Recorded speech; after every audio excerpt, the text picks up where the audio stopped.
Hello everyone, myself Nazar Alam and you watching Kabir CSC. आज के इस वीडियो में देखने वाले हैं 7 सितंबर के करंट अफेयर। तो चलिए शुरू करते हैं। आज का पहला सवाल ये है, कौन सा शहर 28 से 29 सितंबर तक ग्लोबल एरोस्पेस समिट आयोजित करेगा? इसका आंसर हो जाएगा Abu Dhabi. Abu Dhabi UAE यानी संयुक्त अरब अमीरात की कैपिटल है और यहाँ की करेंसी है दिरहम। मैस्कट ओमान की कैपिटल है, ओमान की करेंसी है रियाल। इंडिया और ओमान 3 युद्ध अभ्यास करते हैं। पहला है समुद्री युद्ध अभ्यास जिसका नाम है नसीम अल बहर। दूसरा युद्ध अभ्यास का नाम है हवाई युद्ध अभ्यास जिसका नाम है eastern bridge.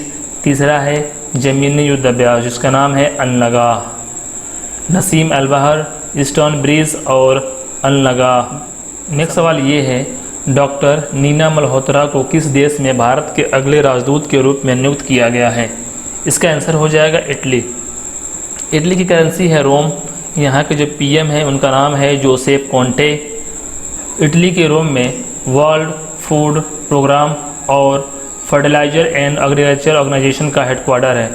Fertiliser and agriculture organisation के प्रेसिडेंट हैं कू डोंगू और ये चाइना के हैं। और इटली में 2 प्रमुख ज्वालामुखी हैं जो आपको जानने चाहिए। पहला है माउंट विसुवियस और दूसरा है माउंट एटना। माउंट विसुवियस और माउंट एटना 2 ज्वालामुखी हैं। नेक्स्ट सवाल ये है, फॉर्चून की हालिया 40 अंडर सूची में किस भारतीय व्यवसायी को नामित किया गया है? तो इसके अंतर्गत बायजू रविंद्रन, ईसा अंबानी और इनके भाई आकाश अंबानी और अदार पूनावाला, इन चारों को शामिल किया गया है। तो सही हो जाएगा उपयुक्त सभी। बायजू रविंद्रन, ईसा अंबानी और अदार पूनावाला, ये तीनों सही हैं।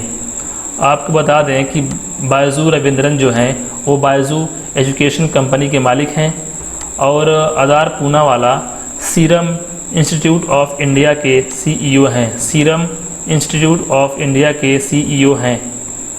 नेक्स्ट सवाल ये है, Women's Indian Chamber of Commerce and Industry यानी विक्की की प्रेसिडेंट कौन बनी है? तो इनकी प्रेसिडेंट बनी है कविता लखानी।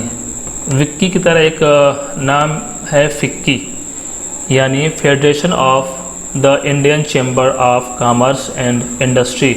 इसके चेयरमैन हैं, फिक्की के चेयरमैन हैं संगीता रेड्डी। नेक्स्ट सवाल ये है, रिटायर इन दुबई योजना पात्र निवासियों को सेवानिवृत्ति वीज़ा के लिए आवेदन करने की अनुमति देगी। ये वीज़ा कितने वर्षों में नवीकृत किया जाएगा? तो इसको नवीकृत किया जाएगा 5 साल में।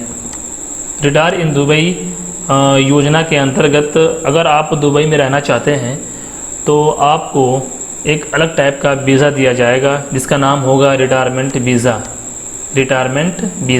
लेकिन ये वीज़ा सबको नहीं मिलेगा, इसमें कुछ कंडीशंस भी हैं। यो कंडीशन ये हैं, या तो आपके पास 20 लाख दिरहम की संपत्ति हो या 10 लाख दिरहम की सेविंग होनी चाहिए या आपकी मंथली इनकम 20,000 दिरहम होनी चाहिए, तभी आपको ये वीज़ा मिलेगा। और ये वीज़ा मिलने के बाद हर 5 साल में ये वीज़ा नवीकृत किया जाएगा।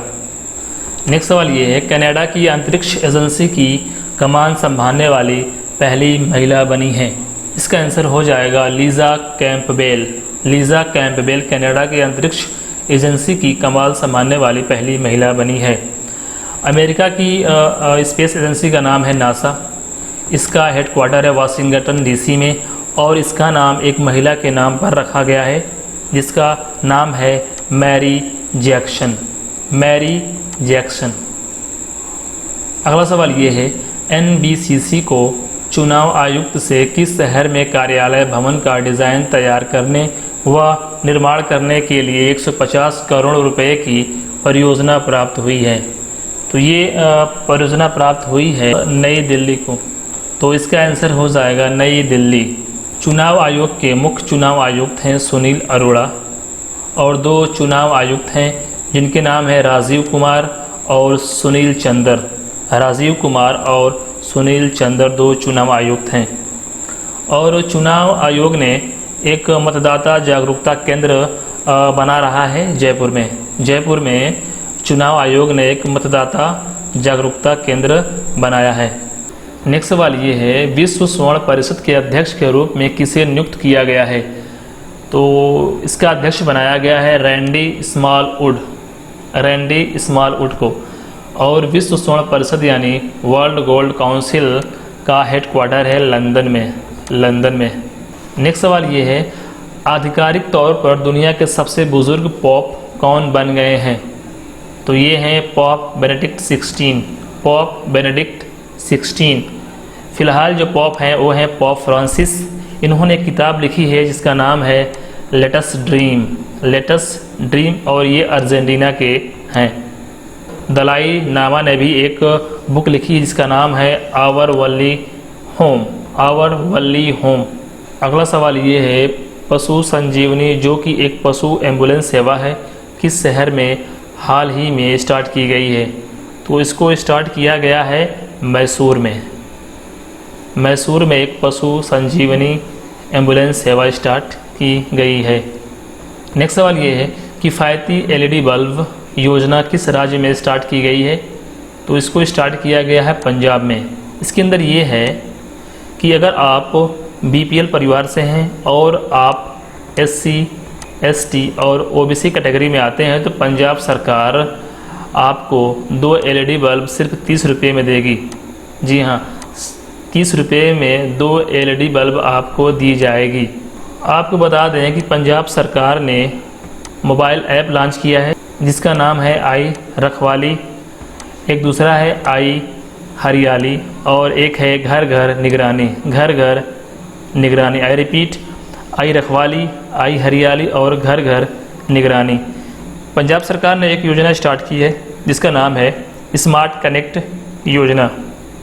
इसके अंतर्गत 12वीं कक्षा के विद्यार्थियों को मोबाइल प्रोवाइड की जाएगी जिसकी सहायता से वो पढ़ाई कर सकें।